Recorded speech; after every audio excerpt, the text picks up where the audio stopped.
sacerdotisas! Hoje eu resolvi fazer esse vídeo de uma forma um pouco diferente.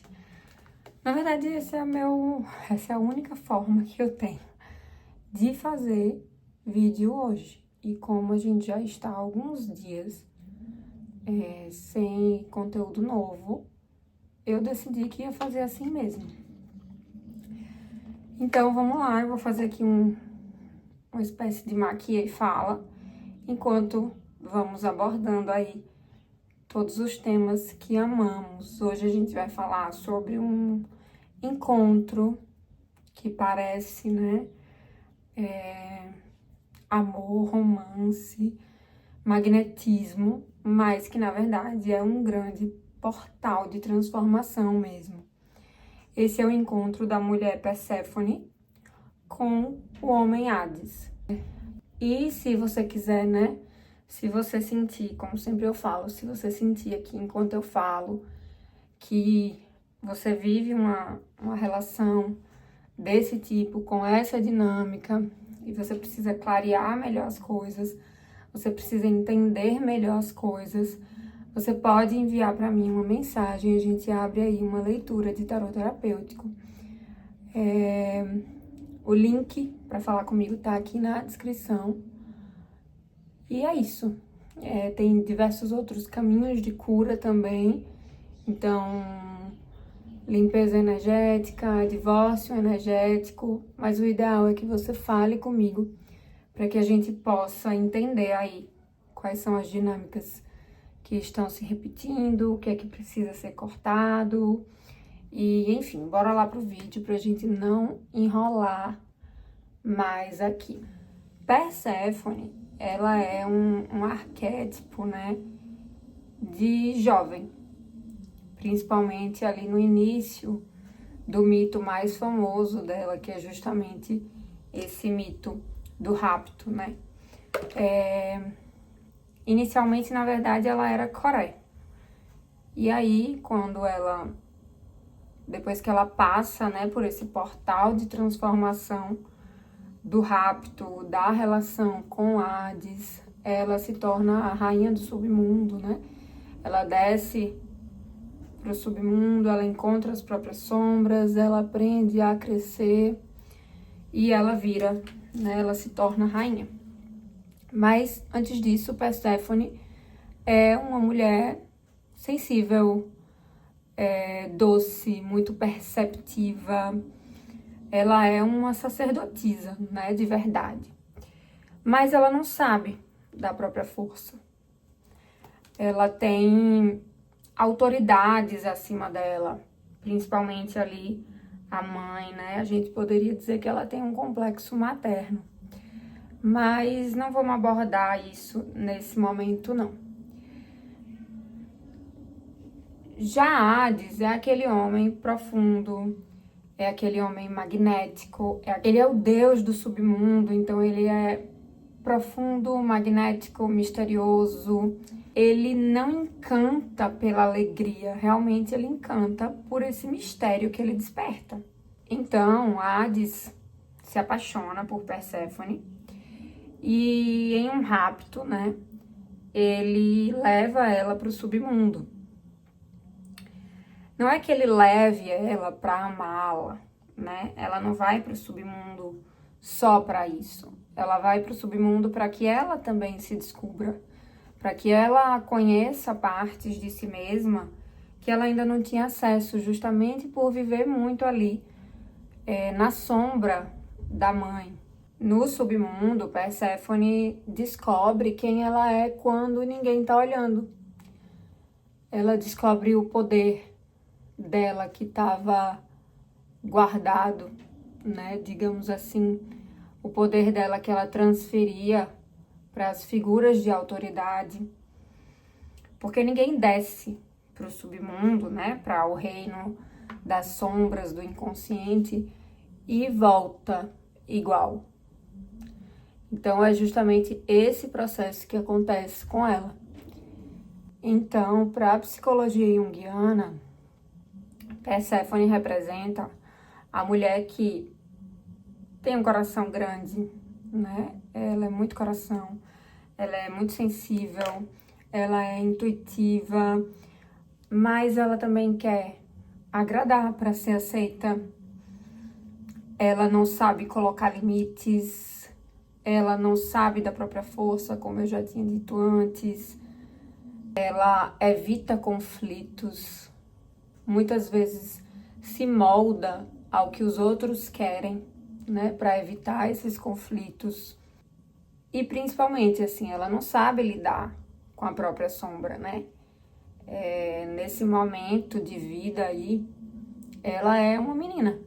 E aí, Hades, ele é emocionalmente muito fechado, né?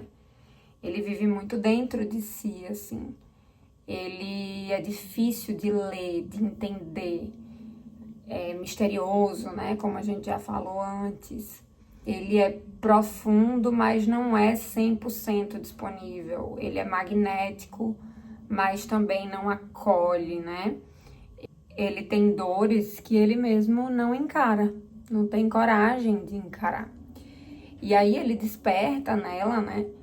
Justamente porque ela vê nele aquilo que ela não encontra em si mesma. E aí, quando uma mulher Perséfone encontra um homem Hades, geralmente ela pensa assim: se eu entrar no mundo dele, se eu compreendê-lo, eu posso salvar esse homem, eu posso fazer com que ele se abra para viver uma relação profunda. Ela pensa que se ela amar ele o suficiente, ele vai se abrir para essa relação.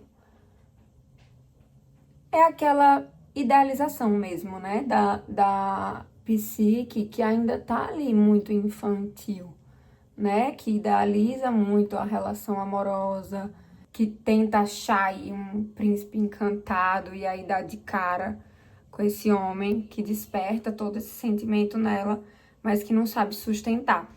Mas o que acontece é que o homem Hades, ele não se cura, aliás, não só o homem Hades, né?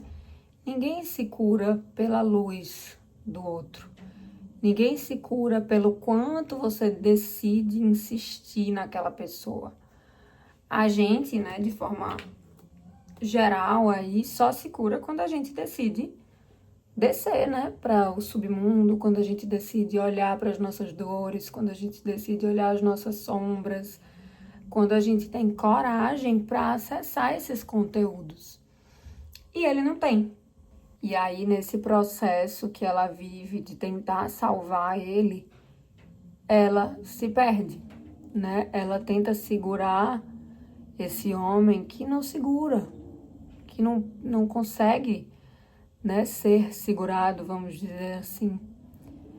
Ela esquece de si mesma, ela entrega mais do que deveria, mais do que conseguiria.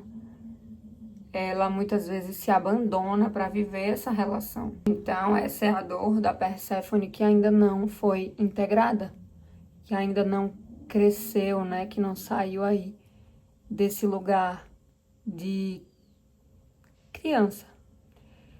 E aí, ela se doa tanto que quem acaba caindo no lugar do outro é ela.